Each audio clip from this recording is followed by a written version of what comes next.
Halo, assalamualaikum warahmatullahi wabarakatuh. Ketemu lagi bareng saya, Atika Aisyah di Cerita Misteri. Cerita kali ini saya mau membahas tentang cerita misteri yang berjudul Di Belakang Jok Mobil ya. Cerita ini diawali dengan sepasang suami istri yang kebetulan si istri ini sedang hamil muda, teman-teman. Dan si suami ini bekerja di salah satu perusahaan ternama di Jakarta. Dan kebetulan suami ini habis dapat bonus teman-teman karena menang target. Karena pekerjaannya itu mencapai target. Jadi si suami ini dapat bonus. Saking bahagianya nih suami, dia ingin memberikan istrinya kado, yaitu sebuah mobil yang ingin dia beli hasil dari kerja kerasnya, dapat bonus tadi. Singkat cerita, pergilah mereka berdua ke sebuah dealer mobil bekas ya teman-teman. Setelah mereka memilih-milih mobil, akhirnya mereka cocok dengan satu mobil, yaitu mobil Grand Livina warna abu-abu milik kita sebut saja namanya Pak Yahya. Nah, ketika mereka uh, sudah deal, sudah bertransaksi, lalu mobil mereka bawa pulang. Dengan keadaan gembira, mereka bahagia ya, tidak memikirkan apapun, pokoknya mereka bahagia karena sudah punya mobil, si istri sudah gak kepanasan lagi ya.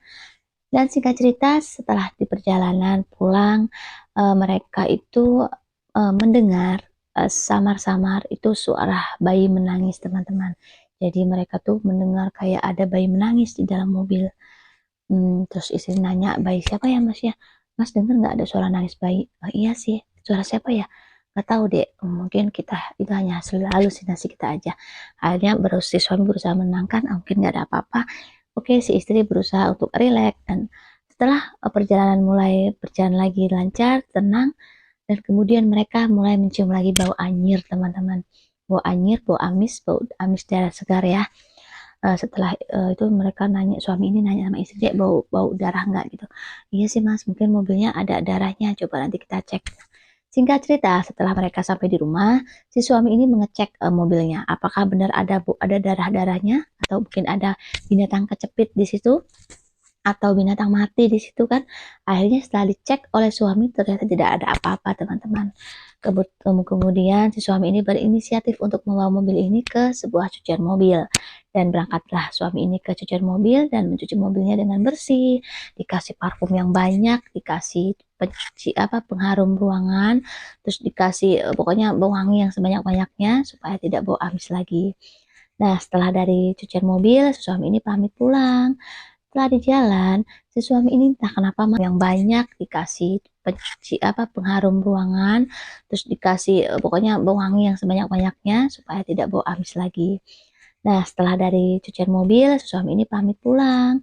Setelah di jalan, si suami ini entah kenapa masih mencium bau anyir itu, teman-teman. Dan bau itu pun semakin menyengat. Singkat cerita, si suami ini sampai di rumah, teman-teman. Tapi dia tidak berani menceritakannya kepada si istri. Karena si istri sedang hamil muda. Takut kalau nanti mengganggu pikirannya. Nah, karena yang dialami suami ini terlalu sering, bau anyir dan bayi menangis itu, si suami ini ingin sekali berniat untuk membawa mobil ini ke paranormal, teman-teman. Tapi kata si suami ini saking sibuknya ya kerja, jadi dia tidak sempat. Kebetulan pas waktu berlalu dia ini pas mau lembur, teman-teman. Jadi suami ini membawa mobil itu lembur pulang malam sekitar jam 11 malam. Nah, pas jam 11 malam si suami ini pulang. Di jalan pas di lampu merah, si suami ini berhenti melihat situasi sangat sepi dan mungkin hanya mobilnya saja. Dia melihat di belakang jok mobilnya lewat kaca spion. Itu dia melihat ada seorang gadis atau seorang cewek, teman-teman. Cewek ini kebetulan sedang menggendong bayi. Dan di saat itu juga dia mendengar suara tangisan bayi yang sangat menyayat hati. Lalu si suami ini melihat cewek itu lewat spion. Dan cewek itu pun menatap suami ini lewat spionnya ya. Jadi mereka ini tatap-tatapan, teman-teman. Mungkin begini. Kayak gitu ya. Dan si cewek ini kelihatan sekali seperti ingin mengatakan sesuatu gitu. Seperti tersayat. Dan si suami ini termenung. Dia terdiam sesaat sambil menatap itu cewek. Kayak terhipnotis gitu ya. Dan akhirnya ketika mereka tatap-tatapan nih, terlalu lama, entah kenapa si cewek ini nangis kenceng, menjerit, dan si Si suami ini sangat takutan. Akhirnya dia nggak mikir panjang, dia langsung keluar dari mobil itu. Dan dia lupa kalau ternyata di luar itu sepi sekali, karena pas tempat dia berhenti itu tempatnya sepi banget, pas nggak di keramaian. Jadi nggak ada orang satupun yang lewat, nggak ada satupun pedagang, nggak ada siapapun, nggak ada kendaraan yang lewat. Akhirnya si suami ini bingung. Dia akhirnya memutuskan untuk kembali lagi ke dalam mobil. Setelah sampai di depan mobil, di depan pintu mobil, dia mau masuk, dia itu mencoba untuk menguatkan hatinya, memantapkan jiwanya, dia membaca doa apa semua yang dia baca semuanya